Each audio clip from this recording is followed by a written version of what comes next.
Stop leading with strategy when the soul work isn't done. You don't have to overhaul your strategy. You have to do the inside work first. Most women are incongruent with an ask. What do you actually believe you deserve? And the person across the table is going to feel you before you finish your sentence. It's like in the first couple of words. Negotiation does not start at the table. It starts in your body. Because the perfect script delivered in a divided house, your soul, will always underperform every time without exception. So if you believe less of yourself, that's the strategy that you're going to employ. The belief becomes the strategy all along. So let me give you the framework. I use it with every client before any high stakes career conversation, and I call it soul before strategy. And it has 3 steps. Number 1.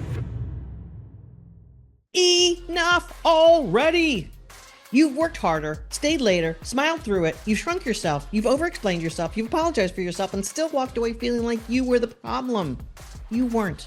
You've been playing by rules that were never designed for you, and you're exhausted. You're done.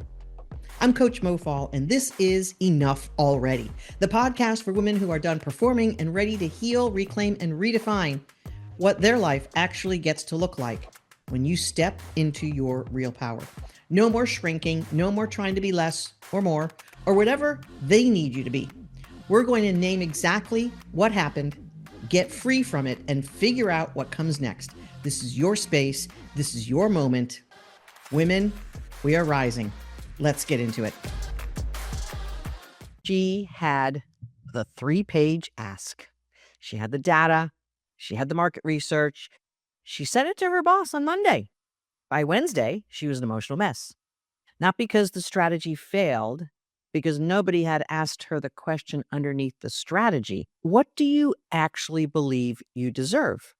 And that's where we're starting today. I'm Coach Mo, and I say at the beginning of every one of these podcasts, enough already. This podcast episode, we're going to cover soul first, strategy second, every time. And I want to be clear what I mean when I say soul work, because this isn't some abstract spiritual thing that has nothing to do with your daily life. This is not a meditation retreat. This is not just journaling about your feelings and hoping something shifts or something magical happens.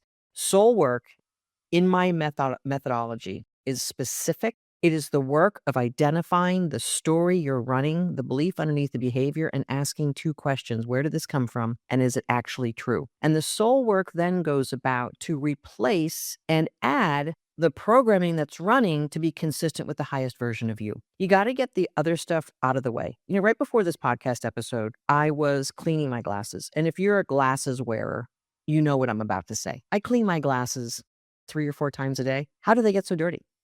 How do they get stuff on them? And I'm sitting in my office all day.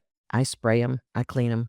Every now and then I go to the sink with hot water and soap and really clean them deeply. I don't know how it gets that way, but I do know this. Our souls are the same way. Living life and just participating in life.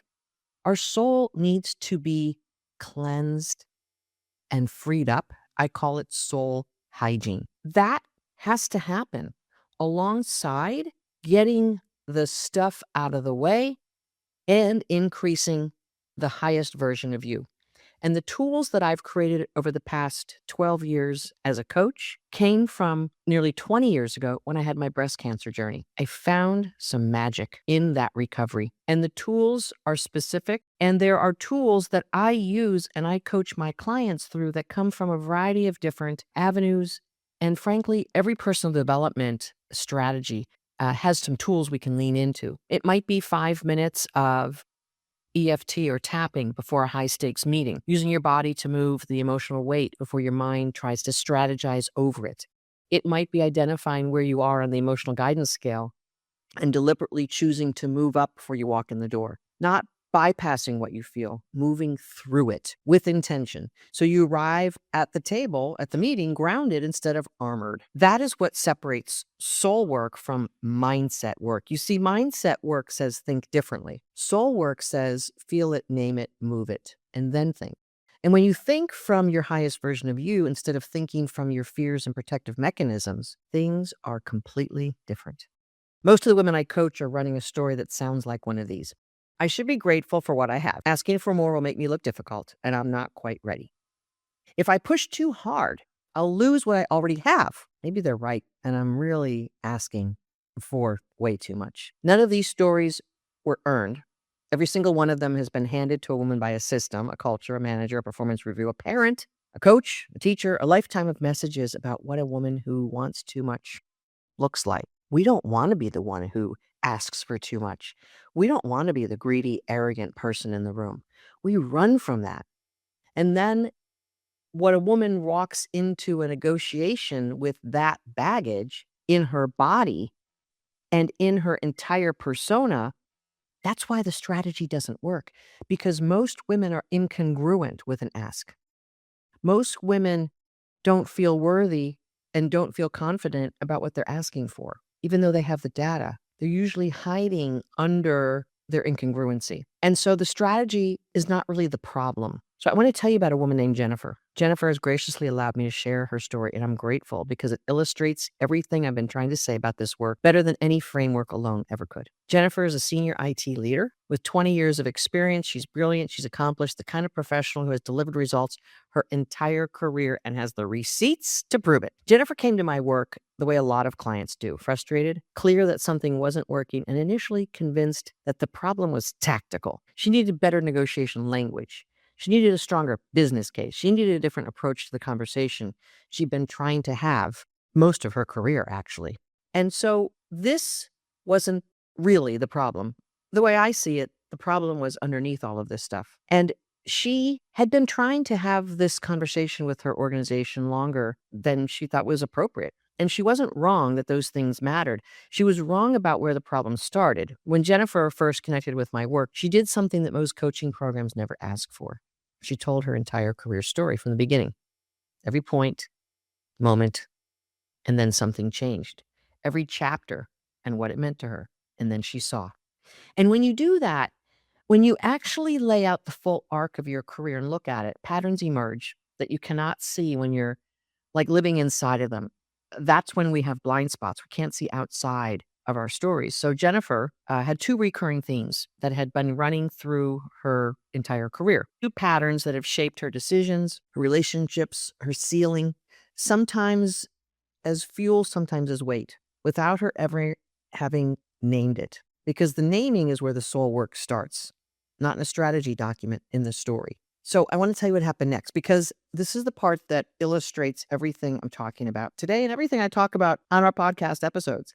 Because the underpinning of who you are, the soul version of you, if it hasn't emerged and basically taken over, you're going to be living in constraints that you don't think are optional. When Jennifer and I started working together, within a week, she discovered, and she was the only member of her leadership team who had been excluded from a 2-day offsite. She wasn't in the room where her peers were making decisions about the organization's direction. She thought she should have been there. She thought she should have been asked.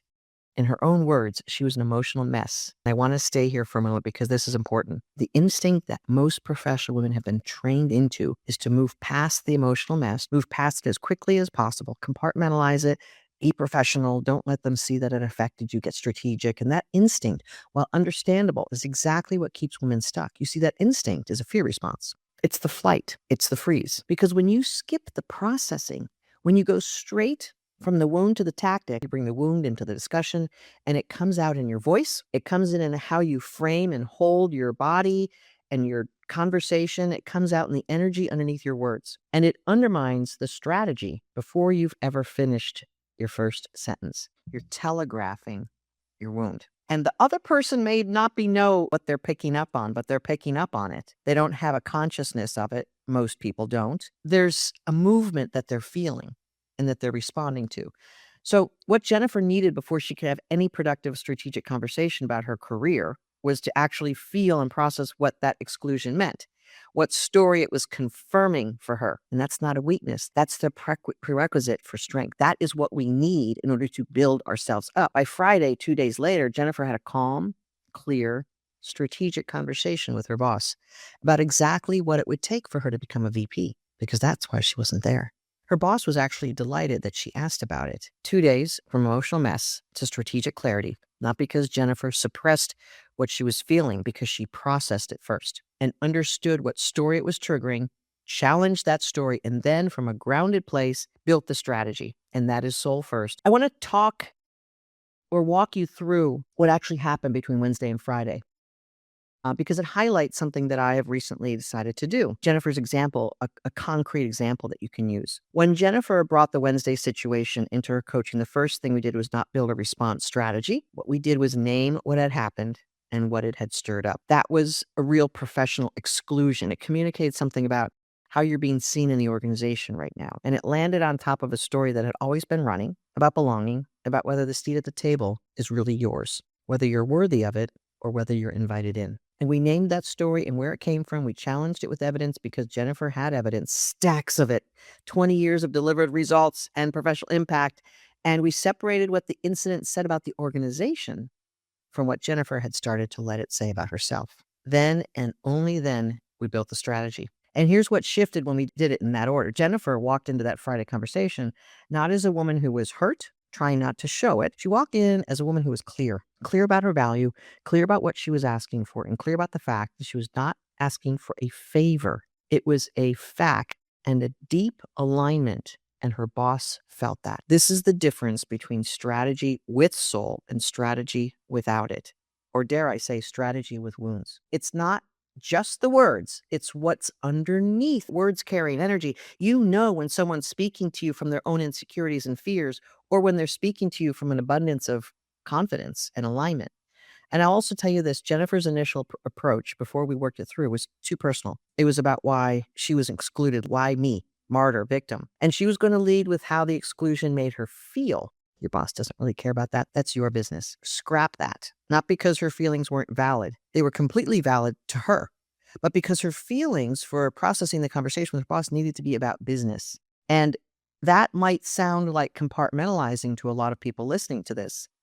But what it is taking responsibility for one's feelings and having that be your own personal inner work, and then arriving in the workplace, in the business scenario, with a level of professionalism that doesn't need to be taken care of at the emotional level. Soul work gave her the space to feel it fully, and the strategy gave her the language to speak it powerfully in that order. So let me give you the framework. I use it with every client before any high-stakes career conversation, soul before strategy, and it has 3 steps. Number 1, the story audit. So before you prepare a single talking point, I want you to sit with the question, what do I actually believe, and whether I deserve this? Now, what do you think you should believe, and what do you actually believe in the quiet, in the honest place? Write it down. And at first, you may not put your finger on this in your first couple of statements that you write out, because most women discover that the real answer is more complicated than they expected. There's a part of them that knows their worth, and there's another part that's been shaped by years of underestimation, being overlooked, and told to be grateful for what you have. And that's not fully behind the ask.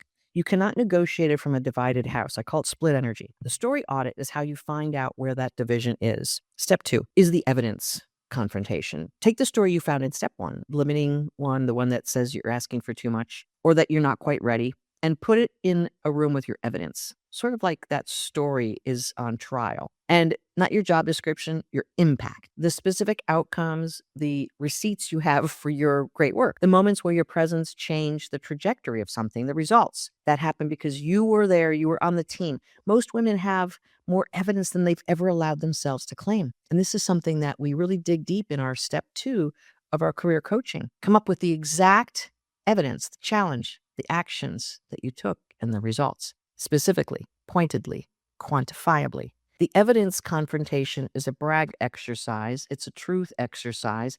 And you're not building a case for your manager. You're building a case for you. And when you get congruent and aligned and authentic with your case, with your evidence, that turns into a strong belief.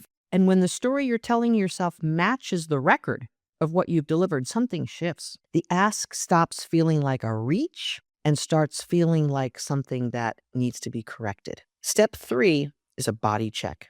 Your soul's messaging happens through your body. Feelings are felt in our body. So before you walk into any high-stakes conversation, ask your ask out loud, alone, in your car, in the bathroom, before you arrive, before you get on that Zoom call, and notice what happens in your body when you begin to speak your truth, when you say it. If your shoulders drop and your voice gets quiet, I was thinking maybe, I was hoping perhaps, I know this might be a lot. That's not just information. That's you weakening. The soul work there is not finished. So keep saying it until the number, the title, the ask stops feeling like something you are requesting and starts feeling like something you're delivering. It's not just a mind concept. Your body confirms in how it feels, whether it's congruent or contradicts it. And the person across the table is going to feel you before you finish your sentence. It's like in the first couple of words, that person is going to feel your truth. And whether that truth is the wounds and the unworthiness, and you're sort of stumbling about like a newborn fawn, or whether you're going to have powerful congruency. Negotiation does not start at the table, it starts in your body. And the body check is how you know when you're ready. And if you need to keep practicing and clearing out old, not true story and replacing it with evidence, keep doing that work. If you're not ready for the ask on a congruency, don't do it yet. I want to talk right now to someone who is handling this specifically, or I'm talking to the woman who has done everything right, who has the results, the relationships, track record. You read the books, you took the courses, you practiced the scripts, you've walked into conversations prepared and walked out with less than you asked for and can't figure out why. I need you to hear this. The strategy was not the problem. You were not the problem. The glass ceiling is a real thing because you believe it. It has an external face and an internal one. And the strategy addresses the external. The soul work addresses the internal. If I believe my evidence of who I am and what I've accomplished, I can shatter that glass ceiling. The missing piece is the foundation underneath the strategy. It's the belief that you are fully entitled to what you're asking for, not entitled in the way that that word gets weaponized against women. I want to say that about 20 times in each of my podcast episodes. And as I'm talking about examples and talking about strategies and talking about the way to uncover what's in your soul's way, it's like enough already.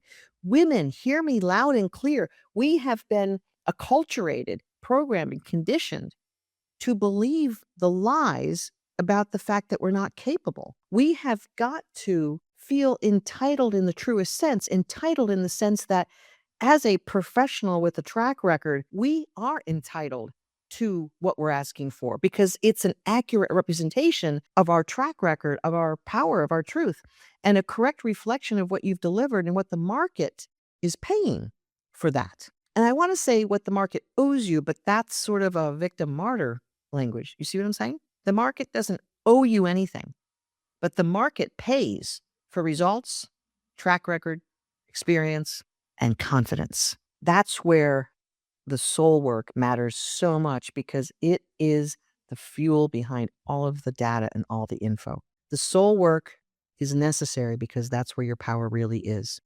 So do not confuse the soul with some extra, maybe nice ingredient. The words come out differently. The silence lands differently. The energy in the room shifts. You don't have to overhaul your strategy. You have to do the inside work first. So let's bring this to a channel of truth. And here's one thing to stop. Stop leading with strategy when the soul work isn't done. She admitted that she has been running on a roller coaster, only getting good work done when she's feeling pressured by deadlines. That's her needing the external world to push her into production. And that's something that needs to stop. Stop preparing for the script before you've answered the question underneath, and stop needing the external world to push you into overdrive for you to deliver. What do I actually believe I deserve is the answer you need, is a question you need to have an answer for. Because the perfect script delivered in a divided house, your soul, will always underperform every time without exception. So here's your one thing to start. This week, before any career conversation you have, any sort of crucial conversation, a check-in with your manager, a project debrief. Perhaps you need some resources from another department. Do a 10-minute story audit first. Ask yourself, what am I believing about my value right now? Write it down. And then put it into the evidence courtroom, if you will. Just those two things. See what the gap is. You'd be surprised how much that gap has been running the show. And the truth is yours to carry forward. Soul first. It's not soft. Soul first is the work. Every woman I've coached who has been through, not managed, not survived, actually broken through, did it because she stopped trying to strategize her way out of a belief problem. And that belief problem is usually fully encrusted in an identity problem, not feeling fully into that identity of who you truly are. And so the soul work helps scrape the barnacles off of that. The belief becomes the strategy all along. So if you believe less of yourself, that's the strategy that you're going to employ. It's going to be a less than. So again, you're not the problem. You never were. And that's what we need to know. Before you go, if what Jennifer experienced this week sounds like something that you need, Coach Moby is a deployable 24/7 coach with all of my knowledge and coaching. She's available to you right now, not next Monday, tonight, before the hard meeting, after the thing that happened that you haven't told anyone, as you're spiraling, as you're being tossing and turning at 3 a.m. Moby runs on my methodology, my 12 years of coaching, 2,000 clients, hundreds of hours of coaching, and Moby has that knowledge base and she learns you. She will help you do exactly what Jennifer did, process the emotional weight, build the strategy, do the story audit, the evidence, confrontation, the body check, all of it. Available to you anytime you need it. The link is in the show notes. Go there now. Are you ready to go even deeper? Our soul-powered career coaching program is where we do the deeper work together. Live coaching with my expert team. Link is below as well. Soul first, strategy next, every time. We'll see you there. This is Coach Mo. If today's episode hit home, share it with a woman who needs to hear it. Because the best thing we can do is make sure no woman sits alone in an experience that has a name. You've been listening to enough already. I'm Coach Mo Fall. Please subscribe and like and comment so this can be sent to more women just like you who needs to hear there is a different way. Take good care.